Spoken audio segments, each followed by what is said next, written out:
جانو T V کے ناظرین السلام علیکم۔ امید ہے کہ آپ سب خیریت سے ہوں گے۔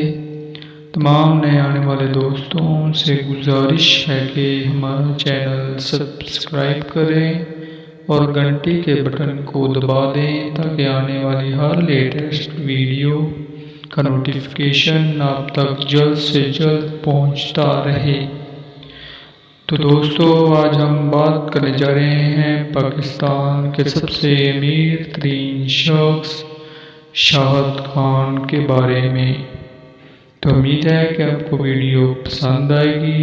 تو آپ تمام دوستوں سے گزارش ہے کہ ہمارے چینل کو سبسکرائب کریں۔ تو چلیے ویڈیو شروع کرتے ہیں۔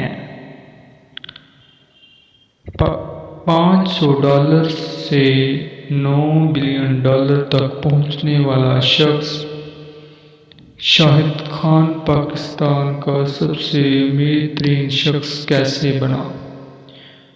شاہد خان 18 جولائی 1950 میں پیدا ہوئے۔ اب ان کی عمر 70 برس ہو چکی ہے۔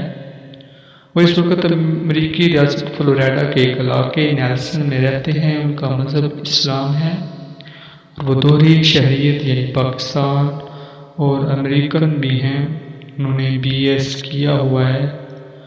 شاہد خان کوئی پیدائشی امیر ترین شخص نہیں تھے۔ وہ ایک ٹھیکیدار کے باپ تھے جنہوں نے اپنی تمام تر جمع پونجی بیچ کر شاہد خان کو امریکہ بھیجا۔ شاہد خان نے وہاں جا کر گاڑیوں میں انٹرسٹ لینا شروع کیا اور اس کی صنعت میں حصہ ڈالا۔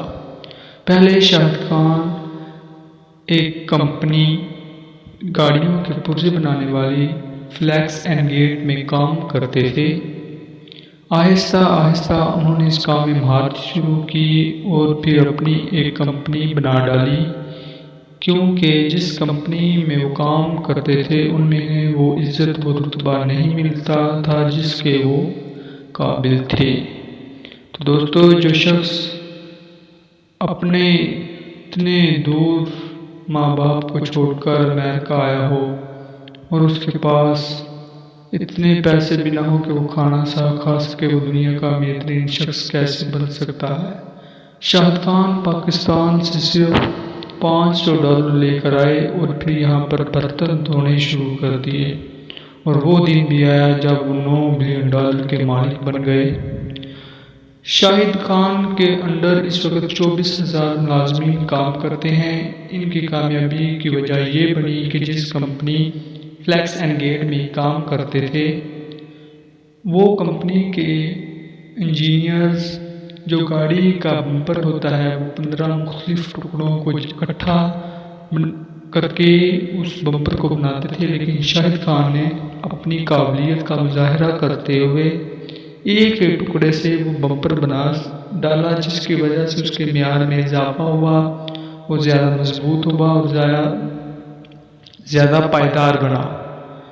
تو دوستو، شاہد خان پر کیس بھی کیا گیا فلیکسن اینڈ کمپنی کی طرف سے، کیونکہ انہوں نے کہا کہ شخص نے ہمارے راز چرائے ہیں، لیکن وہ سراسر جھوٹ تھا۔